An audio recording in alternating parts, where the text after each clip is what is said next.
Hi, everybody. My name is Sharon Malik, and I'm part of the MHC marketing team. Thank you so much for joining us today for our webinar, Win the Print and Mail Game, Driving Profitability to Fund Your Innovation. Please note that today's webinar is being recorded, and you will receive a follow-up email with a link to that recording. In addition, all the participants today are muted, so please type any questions you have during the presentation into the Q&A, and we will address them at the end. All right, here's a quick snapshot of MHC for those of you unfamiliar with us. We're headquartered in Minneapolis, Minnesota, established in 2001, 23 years ago, to automate the creation of critical business documents.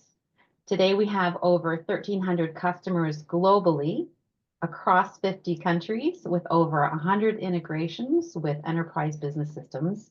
And we're especially proud that 43% of our customers have worked with us for more than 15 years. Some of the critical business documents our solutions create are shown in the top right. We have a solution for creating customer communications, for creating documents that support the procure to pay process, and documents that support HR processes and payment. We're also recognized by a variety of esteemed analysts shown along the bottom. And most importantly, we're deemed a leader by our customers in G2 reports and by our valued employees as a top workplace. And now I'm pleased to introduce our speaker today. Lois Ritarossi is a certified management consultant and the president of High Rock Strategies, an independent management consulting firm dedicated to elevating B2B businesses within the print and mail services and communications industries. Her background spans sales, marketing, printing, mailing operations, and her consulting approach is deeply rooted in a cross-functional methodology that not only addresses immediate needs but fosters long-term growth. Her goal is to serve as a bridge that furthers understanding and drives strategic alignment for change and growth. She supports service providers, enterprises, technology companies in achieving their strategic sales and operational goals. Lois, welcome. We're delighted to have you here presenting today. I'll pass it over to you. Thanks, Sharon. I appreciate it. I look forward to chatting with everyone who's tuned in today. So to set the tone for today's conversation, I want to start with this quote by the brilliant Tom Peters. Excellent firms don't believe in excellence, only in constant improvement and constant change. And I'd like you to consider, what does your company believe in? What is your culture founded in? Because culture will impact your process to improve workflow, to innovate, and to drive profits. So wanted to start there. And my first message is, workflow is never done. Print service providers and implant operations who are thriving have made and are continuing to make investments in workflow automation with defined metrics and KPIs so they can measure the critical path and determine where to make improvements. They have spent time and energy improving both their electronic workflows and their physical workflows, which are critical to enhancing operational efficiency and impacting financial results for their organizations. The quest is to reduce time. The quest is to reduce time, errors, rework, and labor, and really to find new ways to get more accurate finished pieces done and to get them done faster. So that's something that we know we all live and breathe every day in the operational world. So I wanted to start with today's challenges and really how to craft a vision that your team can work towards. Print service providers and implants are facing many challenges. AI is driving a faster pace of change throughout the industry. Customers are expecting more. There are more tools which are enabling more complex applications. And the goal is to move from reacting to being able to plan and define and execute a vision for growth.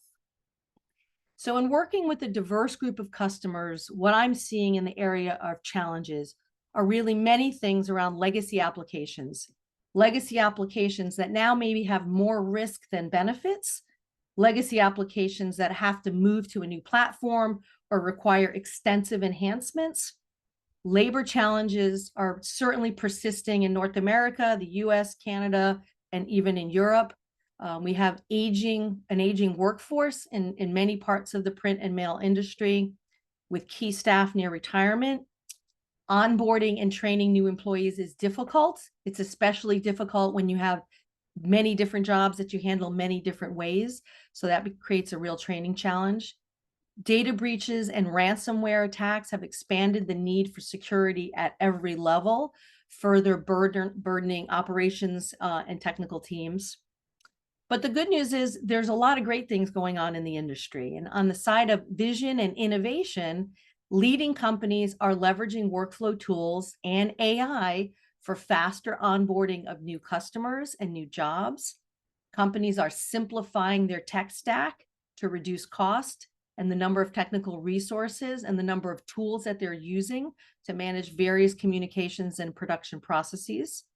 In many organizations, we've seen sophisticated tools which allow business users to make and implement decisions without the need for technical resources.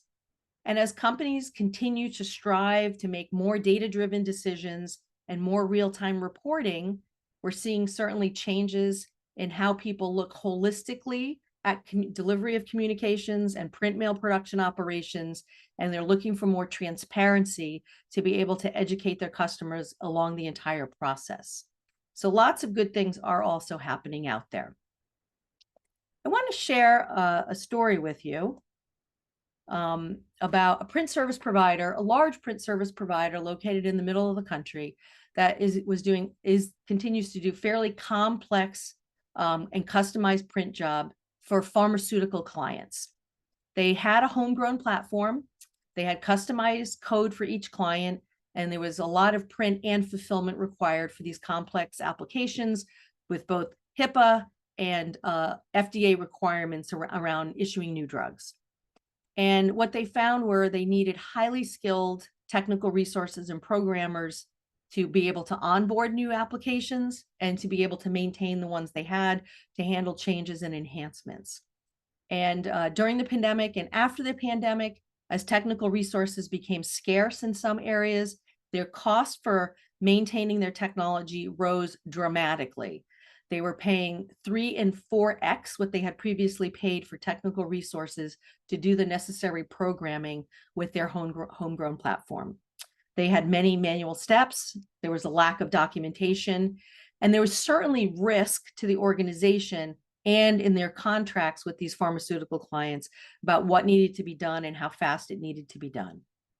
So they did reach out, and we helped them in looking at a large software investment to streamline their front-end workflow and their production process. And in making the right investments, they were able to normalize data, and they went from 18 fully customized workflows down to 3. Yes, 18 to 3. Huge impact, a huge reduction in cost. And then with the new platform in place, they slowly migrated their legacy work onto the new platform. All new applications were built on the new platform, and they saw a dramatic reduction in errors, in delays, in work in progress that required some type of decision making. And obviously, the senior leaders were thrilled with the reduction in technical cost. So in their case, a major overhaul was needed to really allow them to be able to grow and onboard new clients more successfully, and to be able to standardize that, their way of processing, and dramatically reduce risk in their organization. So that is one story. It's one I keep coming back to, and it's a client that I worked with last year, and they continue to evolve, leveraging this new workflow and onboarding new customers. So we'd like to hear from you, everyone out there. So we have our first poll. So Sharon, if you can implement the poll. So our question is, what is the highest priority for your organization? Is it replacing legacy or homegrown tools? Is it an aging workforce, employee training, expanded security protocols, or migration to the cloud? Those are some of the top ones we're seeing, and we'd love to hear from those of you out there who are listening in today. Are the votes coming in, Sharon? Yes, looks good. Looks good. Okay, so let's close the poll and let's see what the responses are.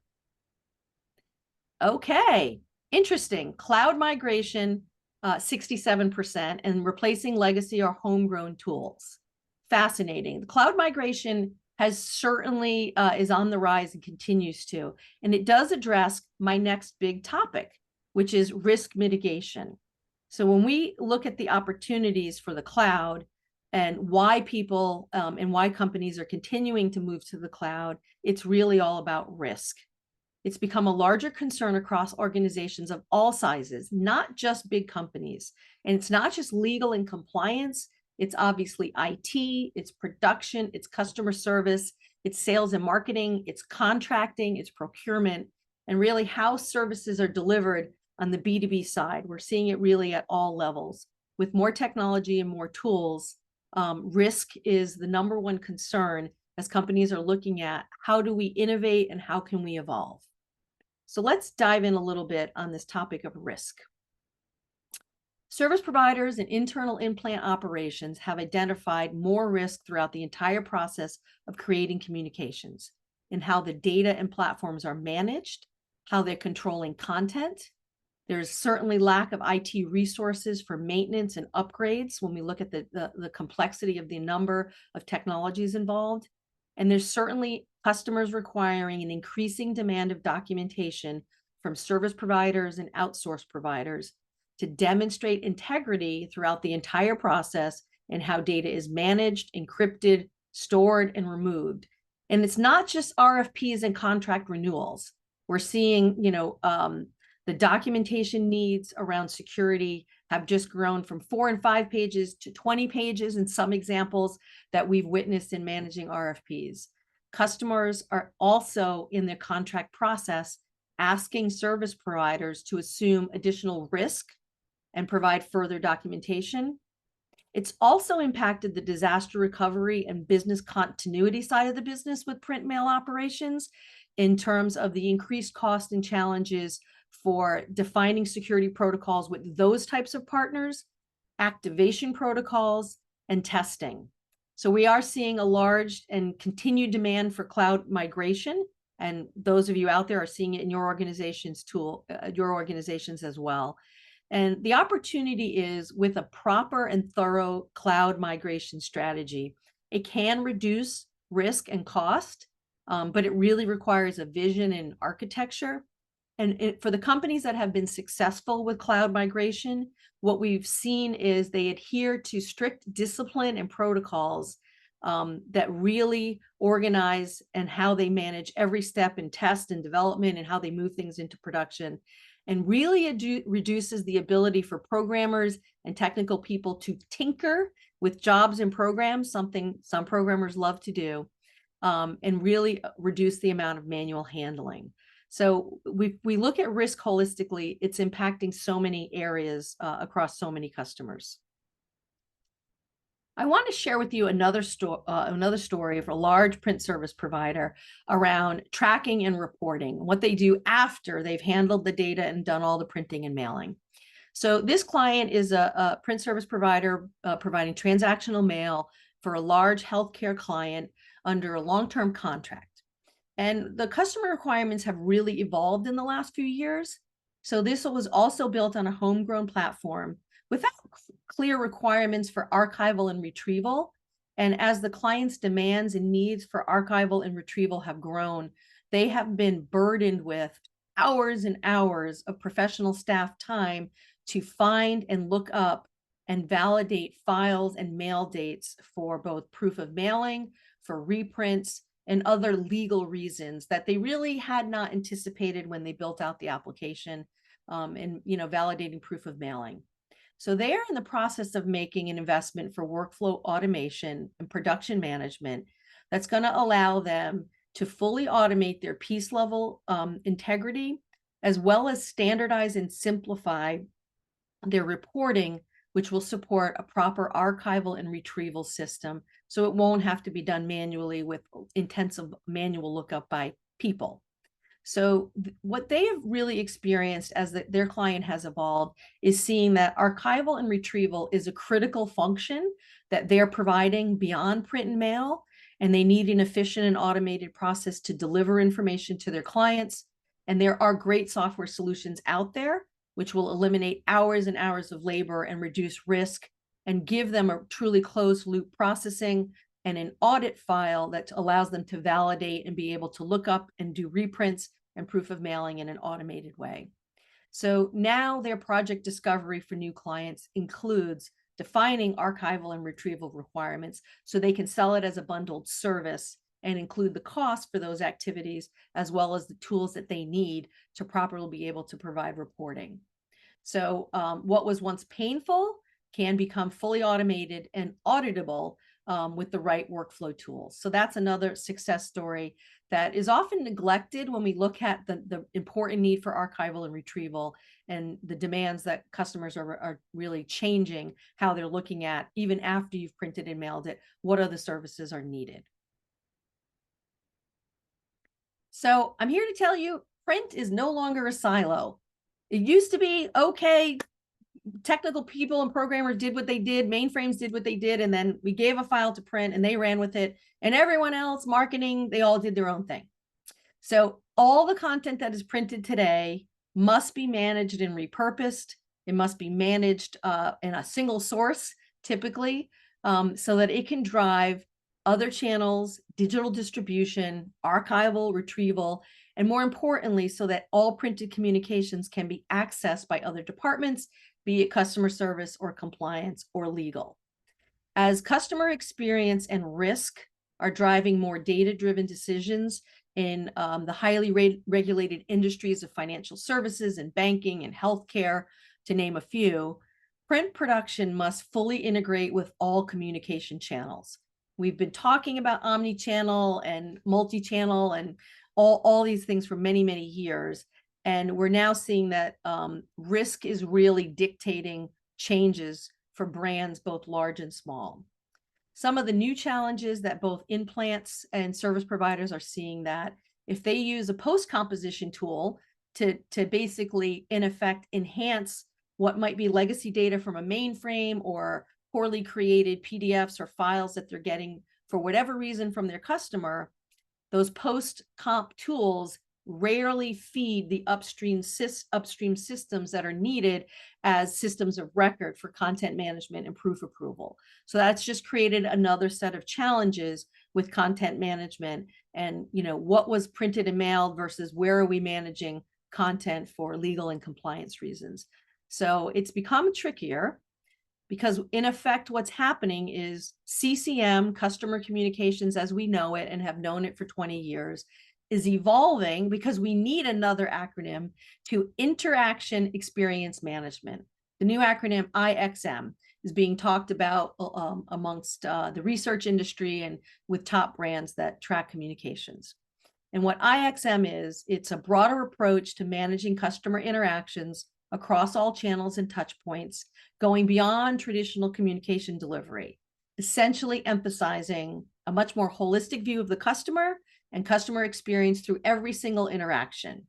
So as you might imagine, it requires further data integration from multiple sources, and where marketing teams used to maybe act on their own and customer technical people who are producing statements or customer communications might have had their own systems. When we look at IXM, everything is interrelated in how we look at every single touch point that a customer would have. Advanced analytics have just gone, are being taken to the next level with AI.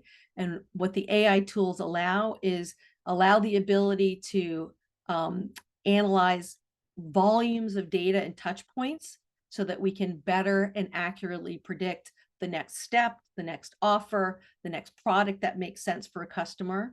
So as brands move from CCM into IXM, they really need to rethink their communications across all channels to be able to provide dynamic content in real time and more interesting content that's relevant to me as an individual recipient. So We're seeing interaction and investments happening from content management perspectives. We're certainly seeing large healthcare and financial services companies look at content at every step. So the journey from a prospect to a customer to being upsold a new and additional product line.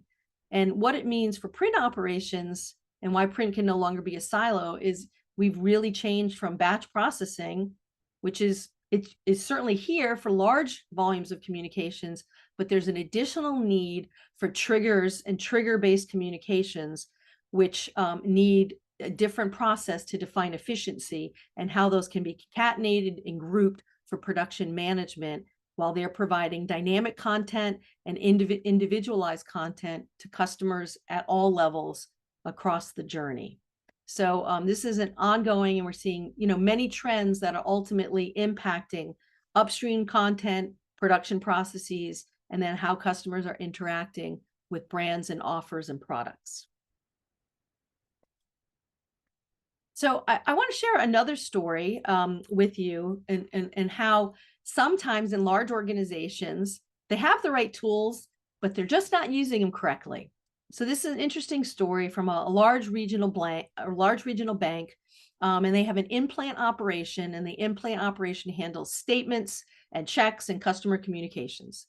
They certainly have legacy mainframe applications, and they have several separate banking subsystems. So one for DDA statements and accounts with checking and savings, and then separate systems for lines of credit, private banking, mortgages, and all that. So that typically happens in a lot of banks and in insurance companies for a variety of reasons and how they've evolved with data. So this bank made significant investments in equipment and workflow and automation. They implemented a really strong workflow solution with a strong composition tool, through automation and piece level integrity, through print and operation with cameras and barcodes, and real-time reporting across their entire process for piece level, and obviously compliance with postal regulations for NCOA and CAS. In the meantime, the lines of business still had the ability to do ad hoc mailings and bypass the standard process for statements and communications and just dump files to print or send them into the letter shop for manual insertion. And that created a number of challenges because the letters that were coming from the bank subsystems that did not go through the normal process, they lacked piece level integrity, they lacked barcodes, they lacked postal processing. In an engagement where we were assisting them with reducing the overall cost of postage and ultimately trying to find solutions to reduce the amount of returned mail, we uncovered the level of challenges with these ad hoc mailings. So we spent some time educating the lines of business, worked with the technical teams to set up 2 more templates to handle the ad hoc mailings. And then we basically showed the lines of business how they could leverage the existing workflow for statements with ad hoc letters and other correspondence they need to send out so that A, it would be automated, it would have piece level integrity, it would have postal compliance, and it would be much easier for the print operations team to print, mail, fold, and insert and put through the process with proper tracking and reporting. So it really was a triple win. And like many large organizations, they were just silos and lines of business doing things completely disconnected from the print operations team. So it was a win for the line of business. It was a win for print operations. It was a heroic win for the compliance team and ultimately for the end customers. By going through their standard workflow process, they had integration with their mobile banking. So content was more efficiently managed and it allowed customers to have their print documents could take them directly to their mobile banking applications. And in the long run, the lines of business had a better and improved way to handle communications. And yes, they significantly reduced the amount of return mail that was going out. So that is another leverage what you have and make sure everyone in your organization knows about the workflow solutions that your company's already has in place. So we have another poll for everyone out there. So Sharon, if you can launch the poll, please. So if you look at customer experience, what trend do you find most critical to address in your organization? Please choose one. Is it seamless and modern customer experience? Is it omni-channel engagement? Is it preference-driven personalization? or is it leveraging AI? Many marketing teams and chief marketing officers are challenged with all four of these and probably have commitments to many of them in most organizations. So we'd like to hear from those of you who are out there what you're seeing in your organizations. So Sharon, are the votes coming in? Yep, we're getting the votes in, so I'll be able to share. Great. And these are probably the challenges, or across the world. So, oh gosh, wow. For all of those out you listening in today, 25% across the board. So I think we hit it with the top trends that we're seeing in customer experience and in IXM as we look at customer communications and where the trends are going. So certainly leveraging AI and looking at customer experience holistically is driving organizations just like yours. So I want to talk about innovation, and that was what we build this as. So, innovation. So what does innovation look like at your company? This fall, I met Gina Armada, who is the CEO of MHC, at a conference. And during a presentation where she was speaking about innovation and AI, she said, think big, start small, and act now.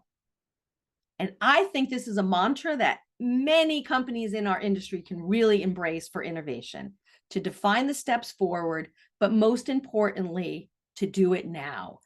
Technology is changing rapidly. And at many conferences I was at, and we were talking about innovation and we're talking about AI, lots of conversation around governance and how our organization is going to define governance for customer service and chatbots, and governance for IT, and how we're doing data analytics and Gen AI for sales and marketing teams.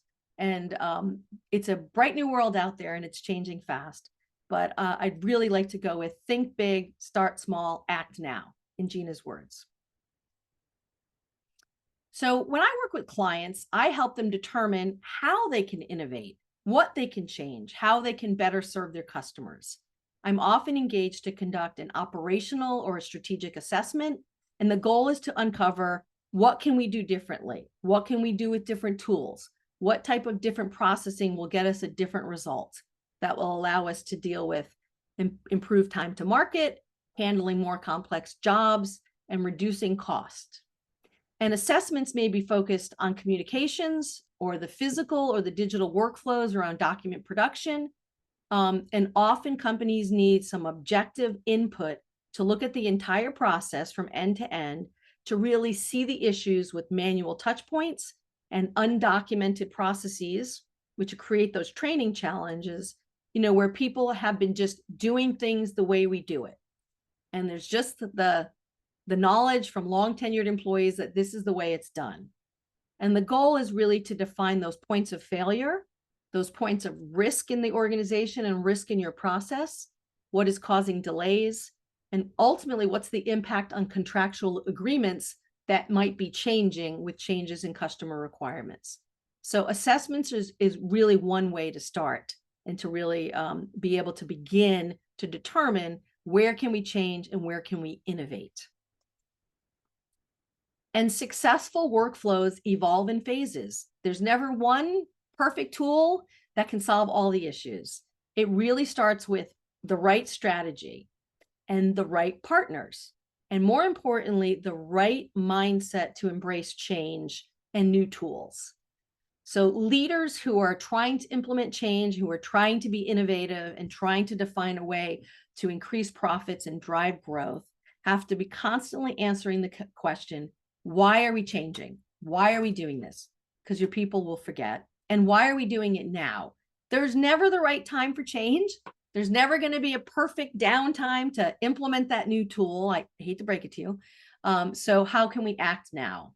So innovation can happen at multiple steps across your organization. For some, it's the front end and how you get data and content and forms and from your customers, or how you receive jobs.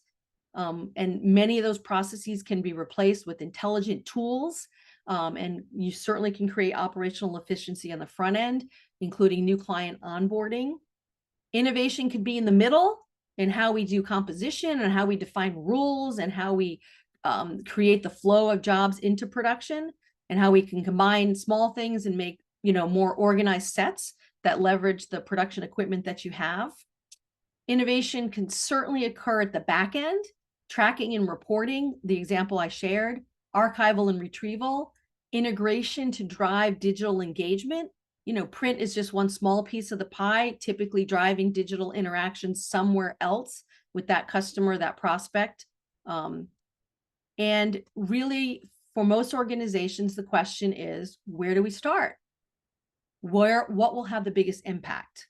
I've seen small changes have a huge impact when they are implemented correctly and when people really embrace change. So back to what I said at the beginning is your culture. What does your company believe in, and what is the commitment around the culture and changes that you want to make in your organization? The good news is efficiency does drive profitability. I've shared with you examples today. Many of my clients under NDA, I can't share with you some of the enormous financial impact that their workflow automation and new workflow solutions have had, but it is sizable. And for clients today looking to define your competitive edge, you're going to need to do things differently. You're going to need to do things better while providing flexibility to your clients. And ultimately, they're looking for consistency and data integrity and security at every step in the process. I've enabled clients to make all kinds of investments and justify those investments. And it could be based on risk. It could be based on compliance. It could be based on customer requirements. It could be based on sales initiatives to really take on growth. Ultimately, print service providers and implants, when workflow works, they eliminate manual steps. People are freed up to do higher level tasks, to really make better decisions on a day-to-day basis and reduce the amount of rework and the amount of work in progress, and ultimately to get more accurate work done. And when there is trust and faith in the process, and people can sort of give up the manual QC and the manual checks, that's typically when we've seen something innovative has been done. We're going to take questions shortly, and you can please put them in the Q&A. And I have too many windows open, but Sharon's going to read some of the questions out to me. But first, Sharon has a few comments she'd like to share with you about MHC's CCM solutions. Sharon? Okay, thanks, Lois. I just want to introduce you quickly to our CCM solution here at MHC for generating customer communications for print or digital engagement. It's a solution that is focused on empowering non-technical business users with AI-driven speed and precision.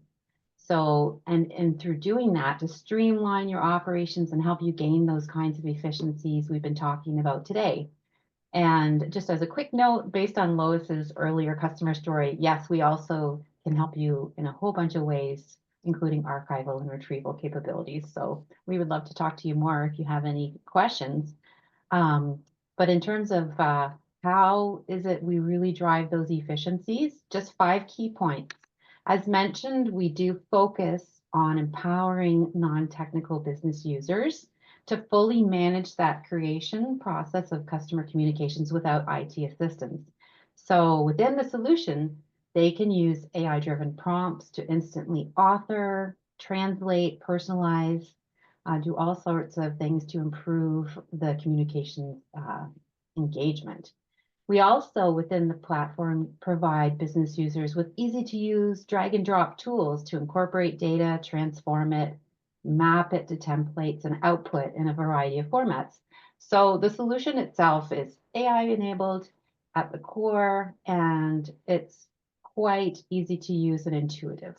In addition, our low-code, no-code software also allows process changes to be made by non-technical business users.